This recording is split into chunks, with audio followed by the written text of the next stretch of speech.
Capítulo 9 del libro Cryon 3, Alquimia del espíritu humano, una guía para la transición hacia la nueva era. Los científicos buscan la fuente misteriosa de rayos de alta energía. The Huntsville Times, 3 de mayo de 1995, por Cliff Edwards, The Associated Press. Chicago. Es una historia clásica de detectives, pero con proporciones cósmicas.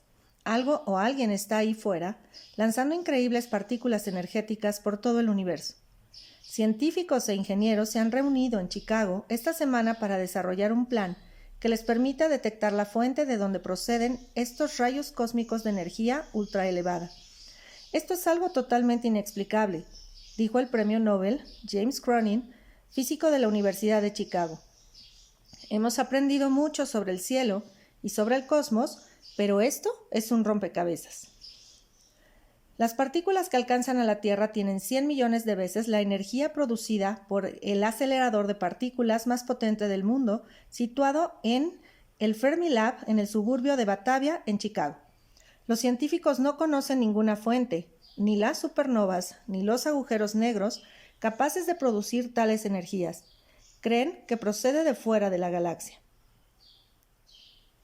Verificación adicional de las predicciones de Cryon 1994 y no se muestra el artículo completo. Capítulo 9. Predicciones con validaciones y escépticos. Soy Cryon del Servicio Magnético. He creado el sistema de rejilla magnética de su planeta.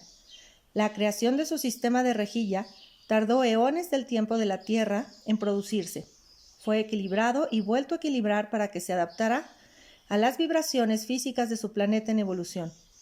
Durante el tiempo en el que estuve inicialmente allí, lo que ahora perciben como polaridad positiva y negativa de la Tierra se vio alterado en muchas ocasiones. Su ciencia así lo puede demostrar. Busque estratos de Tierra que muestren múltiples movimientos rápidos de polaridad norte y sur de la Tierra durante su desarrollo. Página 12, libro 1 de Cryon, Los tiempos finales, octubre de 1992. Cuando el campo magnético de la Tierra se volvió loco. Hace 16 millones de años, si hubiera habido marineros que hubiesen tratado de navegar dirigiéndose por la brújula, habrían sufrido toda una conmoción, y ello debido a que algo muy extraño sucedió con el campo magnético de la Tierra. En aquel entonces no había nadie para observar el acontecimiento. A pesar de ello, nos ha quedado un registro del mismo y un equipo de investigadores, dirigidos por Robert Coe, de la Universidad de California en Santa Cruz, ha logrado leerlo. El registro se compone de diminutas partículas magnéticas existentes en la lava que se vertió en otro tiempo de la montaña Stins en Oregón. Al enfriarse la lava, las partículas se alinearon por sí mismas como agujas de una brújula respecto del campo magnético de la Tierra. Al estudiar la alineación de las partículas, los científicos han podido determinar que el campo estaba cambiando inexplicablemente, a una velocidad de hasta 6 grados por día, un índice muy superior al que los científicos hubieran creído posible. Coe y otros investigadores propusieron esta teoría hace unos 10 años. Pero en general, los científicos despreciaron estos primeros descubrimientos, pensando que el enorme cambio del cambio era demasiado grande como para ser cierto. El nuevo estudio contiene poderosas pruebas con las que refutar a los críticos. Por Tom Julesman, revista Earth, agosto de 1995. Si se tuvieran que tener en cuenta los continentes perdidos, la canalización y los ovnis, no dispondríamos de espacio intelectual para los descubrimientos de la ciencia. Carl Sagan. Aquellos que deciden con antelación qué posibilidades no pueden ser incluidas en la investigación causan una gran injusticia a la ciencia lógica. Lee Carroll. No científico y no tan famoso. Ignorar la evidencia astral en persecución de las soluciones científicas es decidir no buscar toda la verdad. Cryon, científico maestro. 9. Predicciones con validaciones y escépticos. Del escritor. Este capítulo es mío y es uno de los pocos en los que no se incluirán canalizaciones directas de Cryon. La razón de incluirlo aquí es porque deseo mostrar lo que se está produciendo en relación con la convalidación procedente del trabajo de Crayon y también analizar algo de la lógica que se encuentra tras nuestro actual pensamiento escéptico. Una de las cosas de ser un canalizador es que a menudo se induce a los escépticos a hacer comentarios sobre el trabajo que se desarrolla. Una vez que el material transmitido por Crayon ha alcanzado éxito mundial, sabía que podía convertirme en el objetivo de muchos comentarios y críticas emitidos por parte de personas lógicas que estaban de acuerdo con la corriente principal de pensamiento, por no hablar de las personas de la nueva era. Entonces me detuve para darme cuenta de que yo mismo era una de esas personas que estaban de acuerdo con la corriente principal del pensamiento. Crayon, ofréceme algo que convalide algo de todo este extraño material, pedí. Además, ¿podrías hacerlo en este siglo? Mi idea era que podía recibir una corriente de convalidaciones procedentes de la comunidad científica en relación con algunas de las predicciones más extrañas de Crayon, y que entonces me sentiría un tipo muy feliz sumido en la corriente principal del pensamiento lógico. También sabía que, irónicamente, eso también ayudaría a convencer a algunos de los escépticos de la nueva era, que se han aferrado a los paradigmas de la vieja energía y que se mostraban muy recelosos ante el nuevo tipo que canaliza. En realidad, los ataques más pesados han procedido precisamente de los trabajadores metafísicos de la vieja energía que se han sentido extremadamente cómodos en la forma como solían ser las cosas. El implante, la co-creación, la autocuración y muchos de los nuevos dones del espíritu han sido difíciles de aceptar para ellos, puesto que los viejos conceptos metafísicos han sido válidos durante mucho tiempo. Algunos metafísicos, junto con muchos cristianos, han decidido que Crayon procede del lado oscuro, y temen por tanto estos cambios. Eche un vistazo a la página 191. Sería fácil despreciar el trabajo de Crayon como otros, chisporroteo en la sartén, de la creencia popular en la nueva era. No juzgo a estos trabajadores de la vieja energía y siento empatía por cómo debe sentirse uno al estar en sus zapatos. Las convalidaciones científicas, por lo tanto, serían un instrumento de confirmación para ambos grupos de personas, los no metafísicos y los escépticos de la nueva era. Resulta divertido observar cuánto impacto tiene la comunidad científica no iluminada sobre los trabajadores iluminados, ¿verdad? La razón de que eso sea así es que todos respetamos la inteligencia de los principales dirigentes de la comunidad científica de este planeta. Tal como les he dicho previamente, muchos de ellos me han escrito de modo encubierto para animarme a continuar con el trabajo. Se sienten tan ávidos como nosotros por encontrar buenas respuestas que tengan sentido. En agosto, y de nuevo en diciembre de 1993, Crayon dijo que los científicos eran capaces de ver a los guías maestros que llegaban desde todo el universo para facilitar la nueva energía del planeta, una predicción bastante extraña. Esa predicción fue ofrecida como una respuesta directa a una pregunta que se le planteó a Crayon. Tal como se describe en el libro 2 de Crayon, No piense como un humano, en la página 68, se muestra aquí la cita tal como se transcribió la pregunta y la predicción. Pregunta: con toda esta actividad universal, ¿por qué nuestros científicos no pueden ver que esté sucediendo algo? ¿Acaso está todo demasiado alejado como para que lo perciban nuestros sentidos? Respuesta: nunca les daré información que ponga al descubierto la dualidad ni plantaré cuestiones para que los científicos terrestres se planteen problemas que supondrían un riesgo para el nuevo nivel de aprendizaje en el que ahora se encuentran. No obstante, sí puedo decirles que las entidades maestras dejan un residuo al llegar. Busquen actividad de rayos gamma que sea breve, muy intensa e inexplicable. Tal como se publicó en el libro 2 de Crayon, en febrero de 1994, 2 artículos celebraron el descubrimiento de estos rayos gamma cósmicos de una manera que parecía como si hubiera sido el propio Crayon quien los hubiese escrito para su propia publicidad. En el volumen 14 de Science News se decía: explosiones de rayos gamma, ¿una extensión distante? Estos fogonazos de radiación se encuentran entre los fenómenos más misteriosos observados en el universo. Nadie ha descubierto las fuentes de las explosiones. The Grand Rapids Press decía el 15 de febrero: desde que se detectó la primera explosión, el 5 de noviembre, un instrumento conocido como Barba Negra, montado a bordo del satélite Alexis del Laboratorio Nacional de Los Álamos, con un coste de $17 millones, ha registrado unas 100 explosiones de este tipo, que nunca han sido descritas en la literatura científica. Esta convalidación tardó unos 6 meses en producirse a partir del momento en que Crayon ofreció la canalización original. Véase la página 227 del libro 2 de Crayon, No piense como un humano, donde se encuentra el texto completo de los artículos. Eso fue el principio de lo que yo había solicitado para la corriente de convalidación de las predicciones de Crayon. Se me ha dicho que esto ocurre muy pocas veces en la historia de las obras canalizadas publicadas y mucho menos con tal claridad como es el caso que nos ocupa aquí. ¿Se están produciendo todavía los rayos cósmicos? Véalo por sí mismo en la página 235. El 10 de febrero de 1993, Crayon estuvo sentado en un ambiente familiar en Del Mar y ofreció información asombrosa que puede leer completa en la página 186 del libro 2 de Crayon.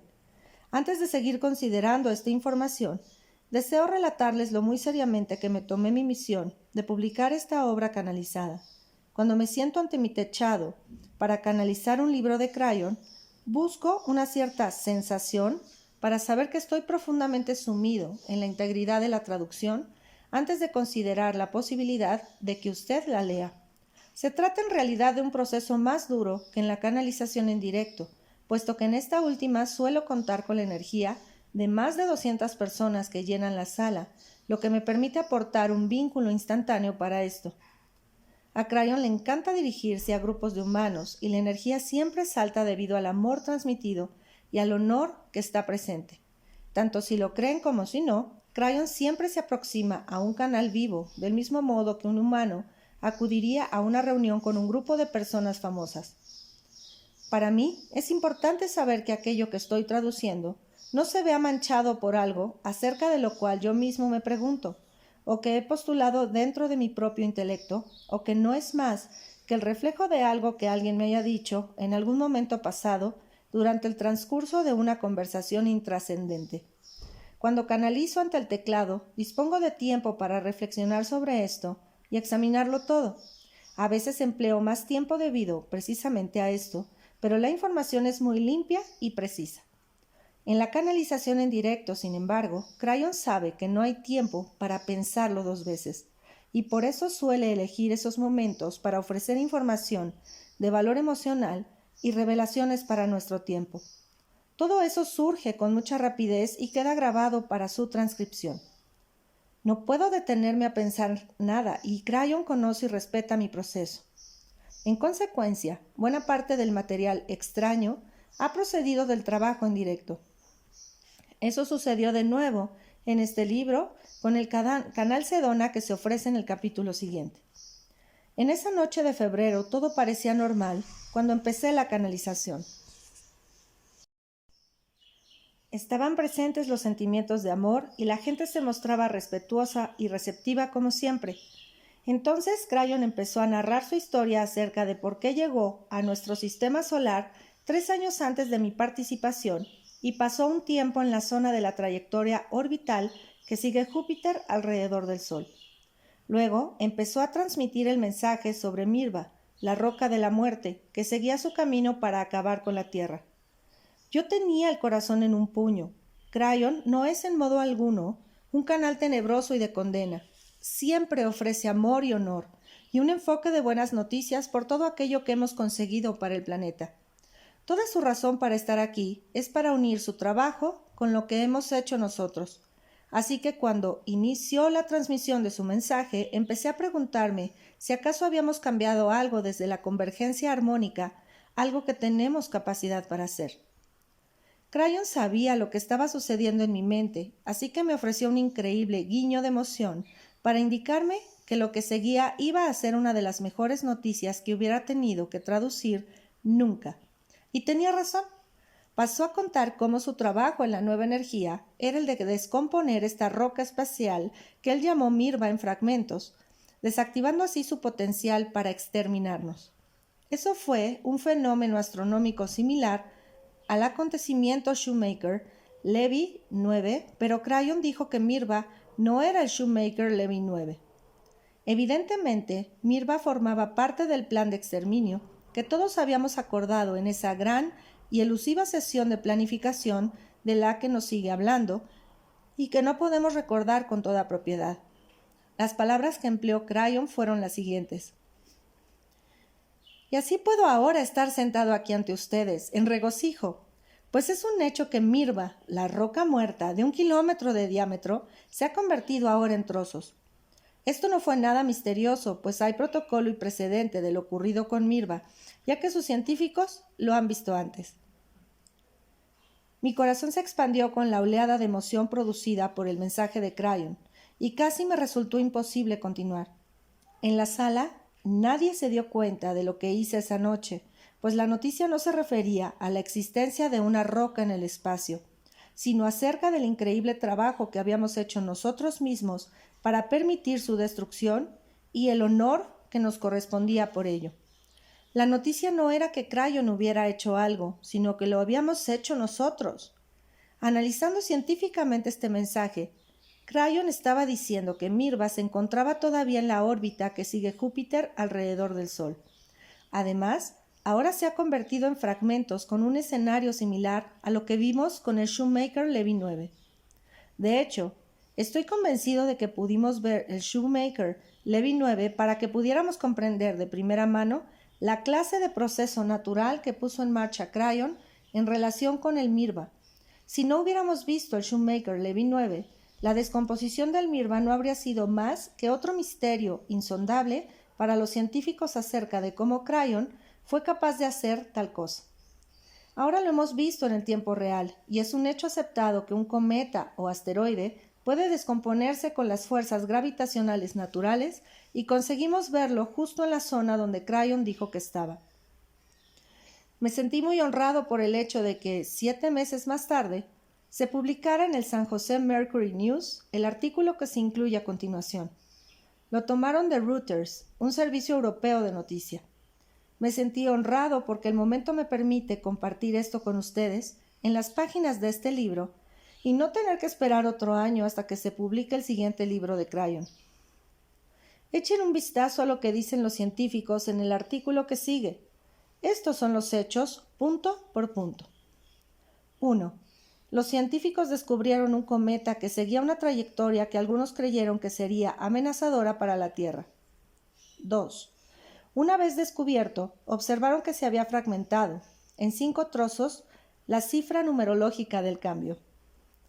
3. La influencia de Júpiter afectaría a la trayectoria final. 4.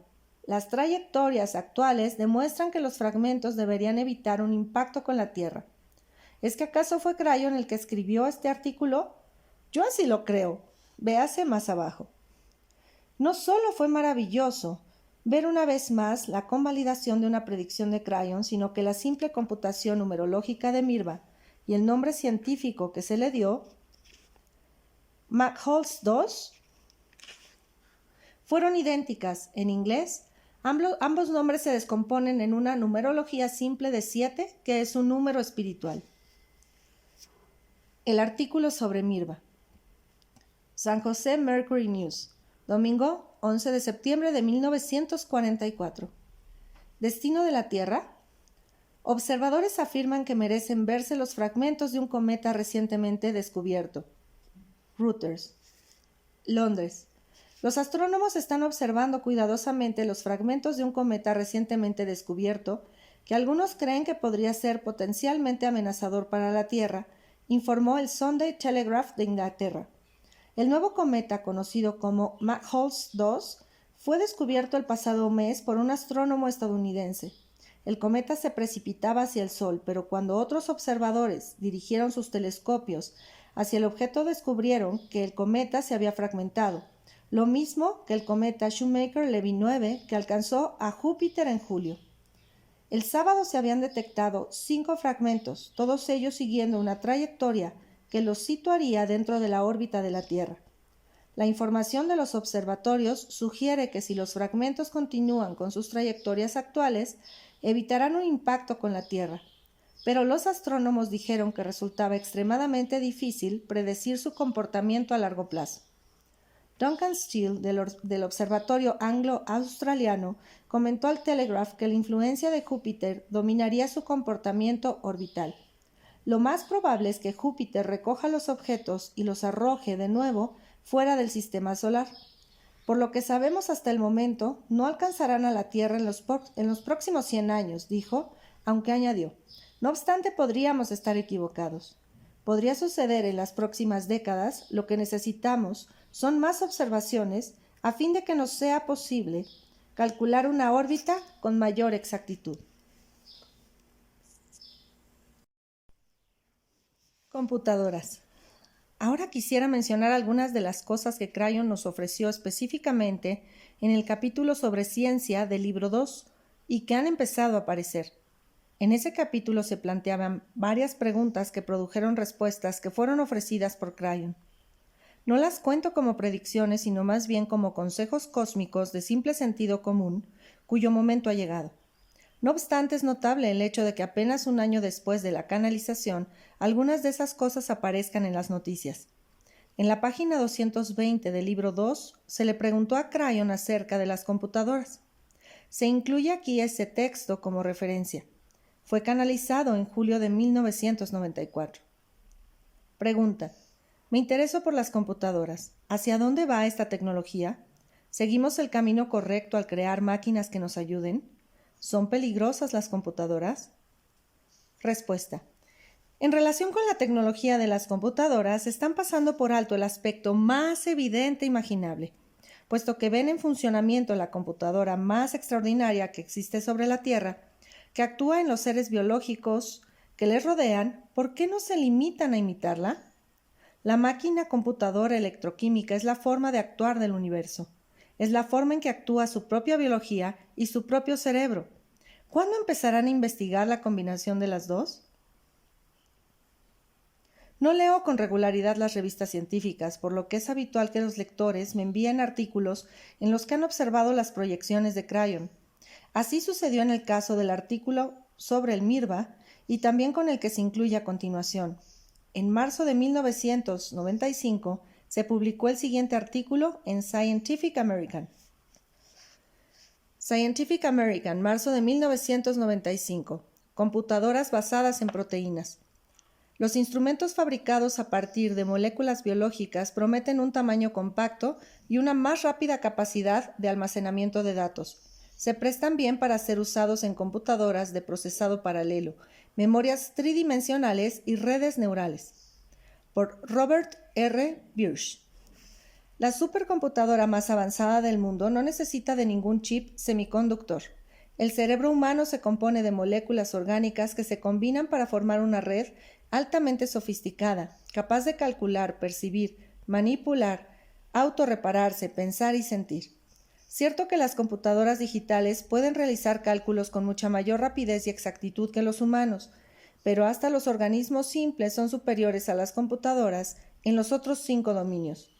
Es posible que los fabricantes de computadoras no puedan hacer nunca máquinas que tengan todas las facultades del cerebro humano, pero muchos de nosotros creemos que podemos explotar algunas de las propiedades especiales de las moléculas biológicas y particularmente de las proteínas, para construir componentes de computadoras que sean más pequeños, rápidos y potentes que cualquier instrumento electrónico que haya aparecido hasta el momento en los tableros de diseño.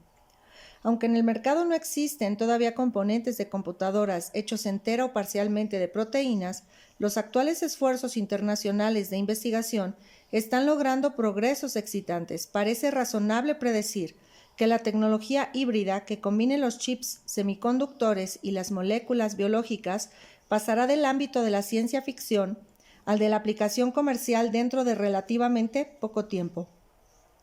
Los científicos soviéticos fueron los primeros en reconocer y desarrollar el potencial de la bacteriopodopsina para la computación como parte de lo que se denominó el proyecto Rodopsina. Yuri A. Ovchinnikov obtuvo una buena financiación para esta investigación gracias a que pudo convencer a los líderes militares soviéticos de que con la exploración de la bioelectrónica La ciencia soviética podría adelantar a Occidente en la tecnología de las computadoras. Muchos de los aspectos de este ambicioso proyecto siguen considerados como secretos militares y es posible que no lleguen a revelarse nunca. No se publica aquí el artículo completo. Con toda justicia para el señor Birch, autor de este exquisito artículo, hay que añadir que tenía una longitud 10 veces mayor de lo publicado aquí. Pasaba a ilustrar el mecanismo de esta nueva tecnología y describía el hecho de que podemos estar muy cerca de crear la inteligencia artificial a un nivel muy alto. Tengo la sensación de que eso fue exactamente de lo que habló Crayon. Desechos nucleares. En lo más alto de mi lista de deseos relativa a las predicciones y proyecciones de Crayon se encuentra nuestra capacidad para eliminar los desechos nucleares. Crayon habló de ello en el libro 1 y también en el libro 2 en respuesta a una cuestión planteada en el capítulo científico. Pregunta.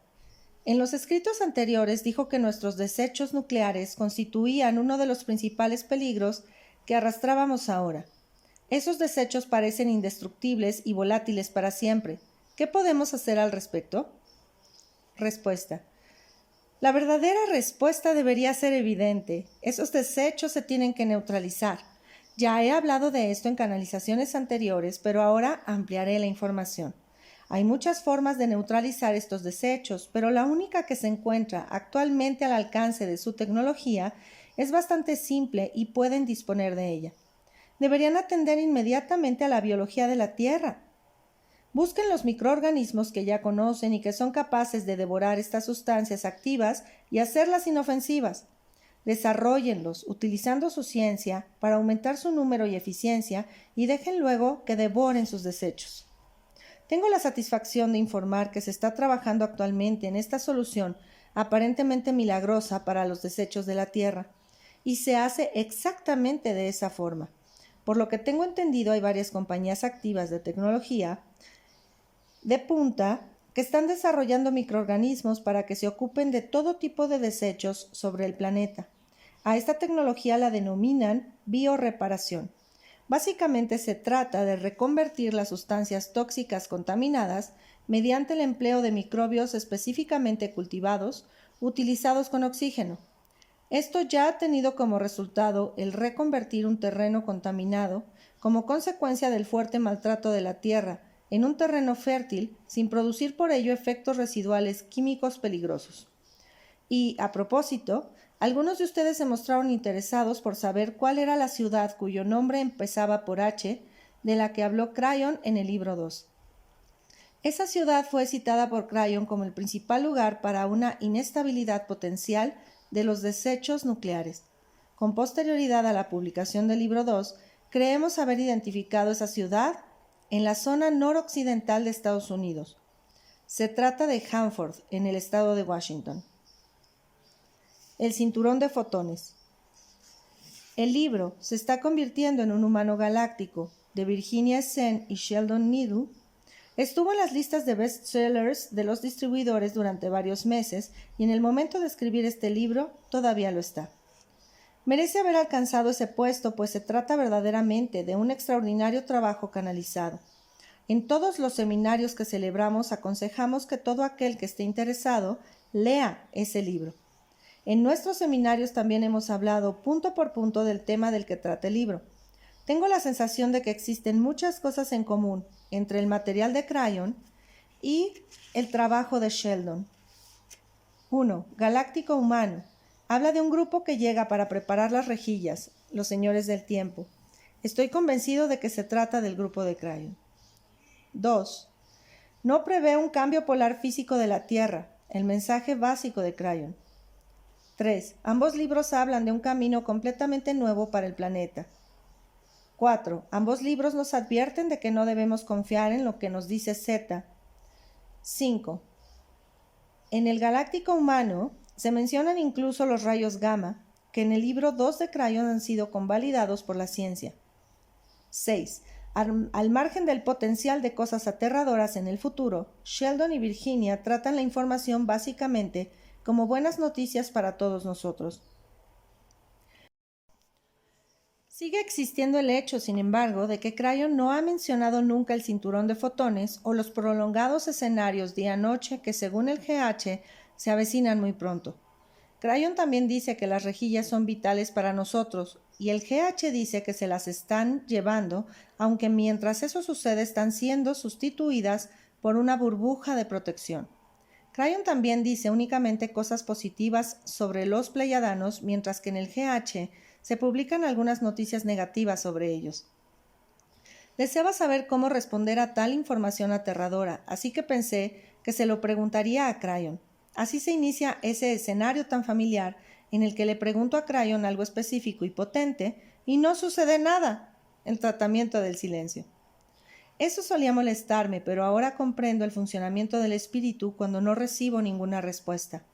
Así pues, tratando de pensar literalmente como lo hace el espíritu, pregunté, ¿por qué no me contestó? Y entonces recibí información. Pruebe alguna vez a hacerlo así cuando no obtenga información. Eso está relacionado con la forma en cómo se comunica el espíritu. Tenemos mucho que aprender acerca de cómo conversar en el lenguaje del espíritu. Al preguntarle a Crayon por qué no recibí una respuesta, me comunicó que eso distraería el trabajo que se está haciendo aquí. Para mí eso no significa sí es exacto, como tampoco significa no lo es. He aprendido a trabajar con la no revelación de Crayon y ahora la comprendo hasta cierto punto. Quizás se deba a que se ha enviado a otras entidades más especializadas para que nos ofrezcan esta información. Eso estaría de acuerdo con lo que Crayon ha mencionado una y otra vez en relación con la especialización del trabajo, de modo que sería apropiado que otro trabajo canalizado contuviera estos aspectos específicos. Quizás sucede que no hay disensión entre los canales de la nueva era, de modo que no hay división en un momento en que necesitamos de una cooperación amorosa, al margen de los egos que intervengan. También acepté eso, ya que, al fin y al cabo, yo puedo ser un canal de Crayon, pero desde luego soy muy humano. Tengo que reflexionar sobre un momento de 1994 en el que tuvimos una gran reunión con Crayon en San Diego. Una semana después de la reunión, Los Ángeles sufrió un gran terremoto, a pesar de lo cual Crayon no había dicho nada al respecto durante aquella reunión. Al preguntarle a Crayon el por qué, en una canalización privada, me comunicó que las cosas que nos suceden en estos tiempos finales forman parte de nuestro contrato planetario. Estar en el lugar correcto y en el momento adecuado, o experimentar temor a la vista de nuestro conocimiento de la realidad espiritual, es precisamente aquello por lo que se supone que debemos pasar por un acuerdo previo. Continúa diciendo que si nos hubiera dicho simplemente lo que iba a suceder, nos habría evitado las lecciones que estábamos tan ávidos de aprender en estos años. Personalmente, le dije, yo habría preferido disponer de las predicciones y olvidarme de las lecciones.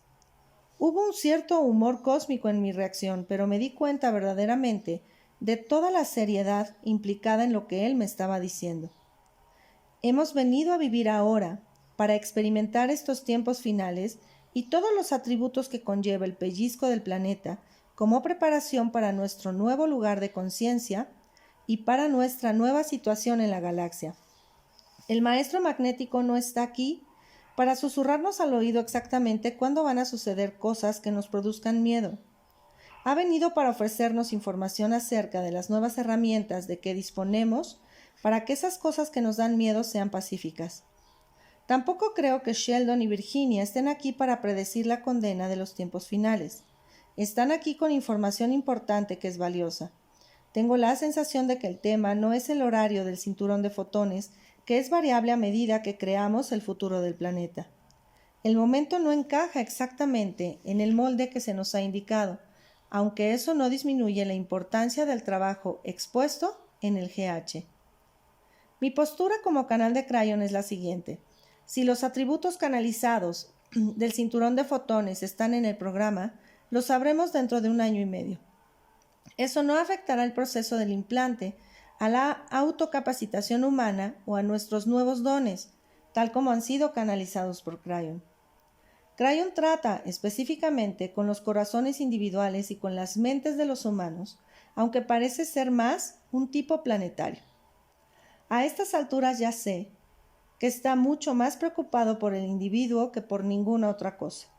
No nos ofrecerá información que sea inapropiada en relación con algo que se nos avecina tan rápidamente.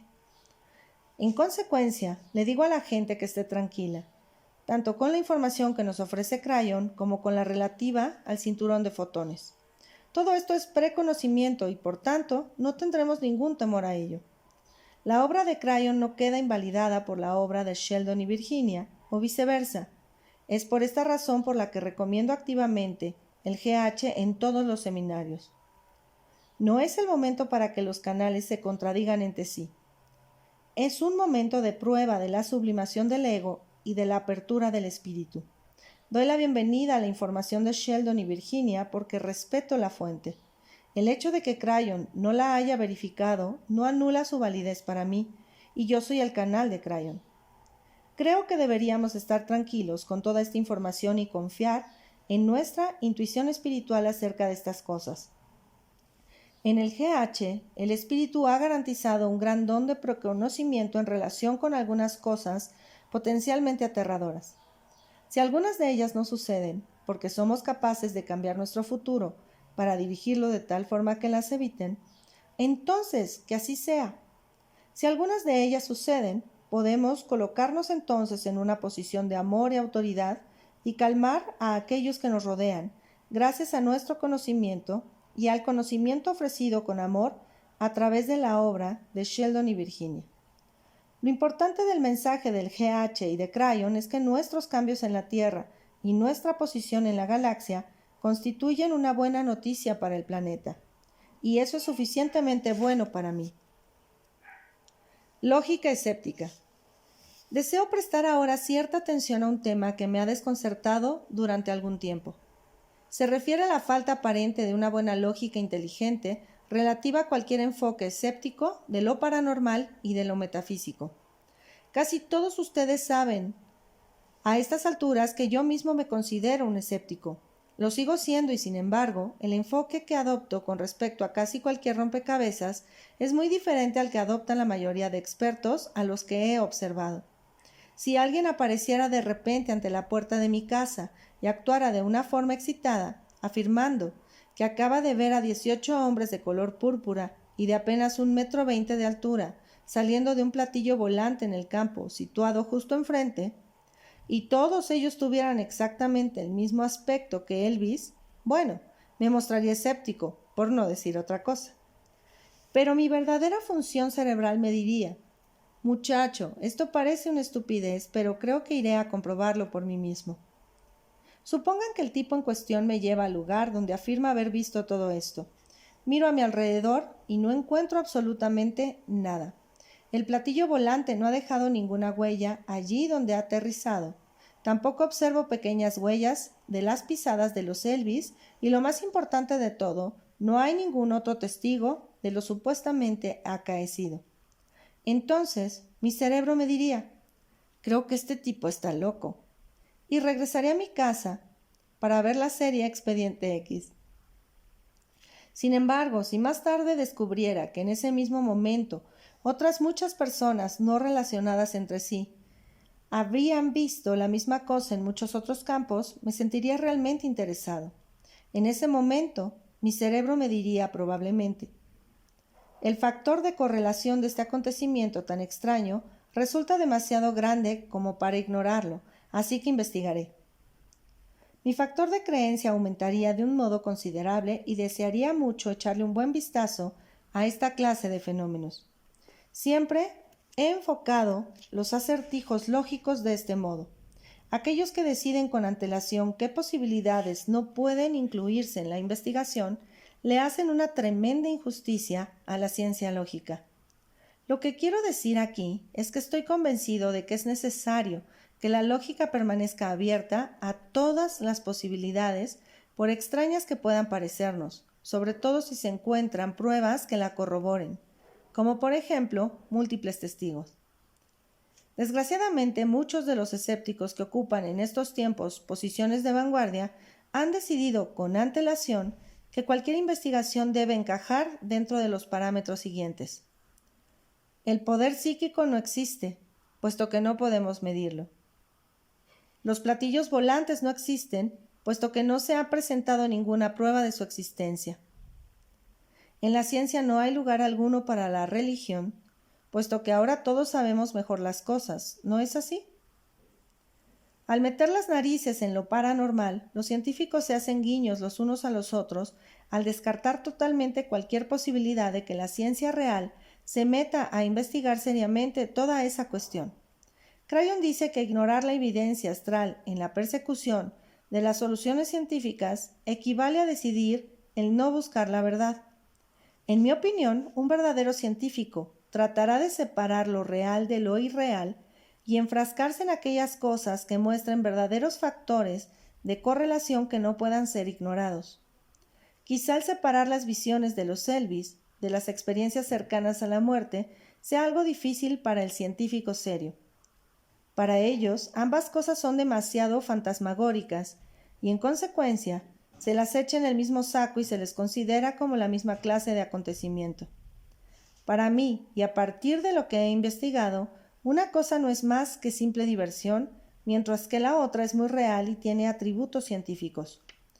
Un artículo publicado el 15 de mayo de 1995 en la revista Time Magazine, titulado Ciencia Extraña, comentó el extraordinario aumento de los programas paranormales en horario principal de la televisión. El artículo procedía precisamente de esta clase de enfoque defectuoso. El prejuicio era, evidentemente, que puesto que ninguna de esas cosas podían ser reales, ¿cómo era que el público estadounidense se mostraba tan crédulo? Según el Time, a pesar de las tonterías que prevalecen en esos programas, algunos de ellos fingen objetividad al incluir los rechazos expresados por científicos y escépticos, pero las respuestas razonadas se pierden en un verdadero aluvión de ficción imaginativa. Desde la perspectiva de aquellos que participan en las emisiones, como yo mismo, comprendemos que es la economía la que impulsa el programa de horario principal de la televisión. Las clasificaciones de audición y las zonas de influencia dominante constituyen el verdadero lenguaje y explicación de por qué se emiten esos programas. En palabras muy simples, se emiten porque son millones de personas los que se dedican a verlos. El Time dice: como grupo, estos programas son una celebración de lo inexistente, un festín para los ojos y oídos de los crédulos. De ese modo, Time no hace sino insultar a la mayoría de estadounidenses que ven esos programas. Personalmente creo que los humanos se sienten muy interesados por lo que ya saben intuitivamente a nivel celular, y el hecho de que en 1994 y 1995 hubiera 4 de estos programas en horario de máxima audiencia sobre Los Ángeles no es precisamente una casualidad, sobre todo en la nueva era. ¿A dónde van a parar las reglas del enfoque científico en relación con estos hechos? Desde hace años ha habido un caballero que se autodenomina el extraordinario Randi, que se especializa en desacreditar lo paranormal. Probablemente ustedes pensarán que yo pertenezco al grupo de los que lo detestan por esta acción, puesto que ahora soy un canal. En realidad lo respeto mucho. Dentro de lo que es su propio proceso, es decir, lo que él cree, se ha impuesto a sí mismo la tarea de ayudar a los demás. Está firmemente convencido de que las actividades paranormales no son más que una vergüenza para la gente crédula y ha podido dedicar con éxito su vida a demostrar al público lo que constituye su más profunda convicción. Es histriónico en la forma en que lo hace. Por eso le permite disponer de una mejor plataforma para ayudar a más gente y evitar que sea embaucada por individuos deshonestos que aceptan dinero presentándose como psíquicos, organizadores de sesiones espiritistas y dobladores de cucharas. Toda la premisa de Randi es que los psíquicos, los espiritistas y los dobladores de cucharas son un fraude. Así pues, Randi asume la tarea de demostrar al público, a nivel nacional, que él puede hacer lo mismo con ilusionismo, tal como haría un mago en un espectáculo. Y lo hace. Dobla cucharas, ofrece respuestas extraordinariamente profundas a los individuos, tal como lo haría un psíquico, y crea efectos similares a los que podrían observarse en una sesión de espiritismo. y todo ello lo hace mediante el ilusionismo. Es un gran espectáculo. Les cuento todo esto para señalar un enorme defecto existente en el pensamiento de aquellos humanos que consideran esta clase de pruebas. Permítanme plantear la siguiente cuestión. Si David Copperfield pudiera ofrecerles una ilusión de la separación del Mar Rojo, y apuesto a que podría hacerlo, ¿demostraría eso, de modo concluyente, que Dios nos separó, por tanto, las aguas del Mar Rojo? Desde luego que no. Entonces, ¿por qué la gente piensa que el acontecimiento real no pudo haber ocurrido por el simple hecho de que un ilusionista sea capaz de crear una ilusión de acontecimiento concreto? Eso no tiene sentido. Crayon también habla de esto más adelante. Naturalmente, lo que se infiere desde el punto de vista de Randi es que todos los demás estaban realizando una ilusión, lo mismo que él, y eso para él es prueba suficiente. Puesto que Randi no puede ofrecernos ningún comentario a estas páginas, deseo decirles una vez más que, en sus viajes, ha salvado probablemente a mucha gente de actividades sin escrúpulos realizadas por aquellos que se presentan como verdaderos trabajadores de la nueva era, que solo lo hicieron para ganarse un pavo. Así pues, contemplen sus actividades bajo una luz de amor y se darán cuenta de que su misión es realmente humanitaria, y eso es algo que yo honro. Si yo no hubiera resultado ser un canal, podría haberme unido a sus filas. Conclusión. Crecí en la época de finales de los años 50 y en los años 60, durante lo que creí que era una época muy científica y sofisticada. Al fin y al cabo disponíamos de coches grandes y rápidos, con bonitos alerones, satélites que giraban alrededor de la Tierra, potencia nuclear, los Beatles y algunos de los inventos científicos más avanzados que se encontraban directamente en nuestras casas, como los grandes estéreos y la televisión en color. Ahora me divierte pensar en ello, pero no fue aquella una época verdaderamente oscura. La NASA crecía, enviábamos hombres al espacio y todo parecía indicar que nos encontrábamos en una época muy técnica. Ahora bien, durante esa misma época, a principios de los años 60, hubo un gran grupo de personas que resultaban verdaderamente muy extrañas, al menos según los científicos. Esas personas proponían una teoría que era risible. Observaron la distribución de las masas continentales de la Tierra a partir de las fotografías tomadas por satélites en los años 60 y expusieron la idea de que todos los continentes actuales formaron en otro tiempo una sola masa terrestre y que de algún modo esa gran masa terrestre se partió e inició un proceso de deriva. Solo tienen que fijarse en los perfiles, diría uno de ellos. Encajan los unos en los otros como piezas de un rompecabezas. Los científicos se hicieron guiños burlones los unos a los otros y siguieron otro camino, convencidos de que los continentes no siguen un proceso de deriva. Eso fue lo que hicieron. En lugar de prestar alguna credibilidad a la fuerte correlación existente en las pruebas observables que sugerían que algo así podría haber ocurrido en realidad. La idea de la deriva continental no fue creída, puesto que, para los científicos de la época, no existía ningún mecanismo observable mediante el que se pudiera empezar siquiera a explicar algo así. En consecuencia, la idea se consideró como una tontería. Vemos una vez más cuánto puede ser el prejuicio de nuestra comunidad científica moderna respecto de algo que, para ellos, no tiene ningún mecanismo que demuestre su causa. Gracias a hombres como el doctor Robert Ballard, que pasó mucho tiempo dedicado a investigar en La Joya, cerca de mi ciudad, se descubrieron los mecanismos de la tectónica de placas en lo más profundo del océano y la teoría de la deriva continental se convirtió en científica casi de la noche a la mañana. Les he contado esto para indicarles que en nuestros tiempos modernos hay pruebas de ese mismo defecto de pensamiento en un ambiente no metafísico. Supongo que no se tiene que creer en el poder de la pirámide para ser rechazado por los científicos. Lo que quiero decir es que buena parte de lo que hoy es paranormal puede ser mañana un hecho. Me decepciona ver a tantos hombres y mujeres inteligentes que ni siquiera se detienen a considerar esto seriamente y que tratan de separar los hechos de todo aquello que les parece ridículo.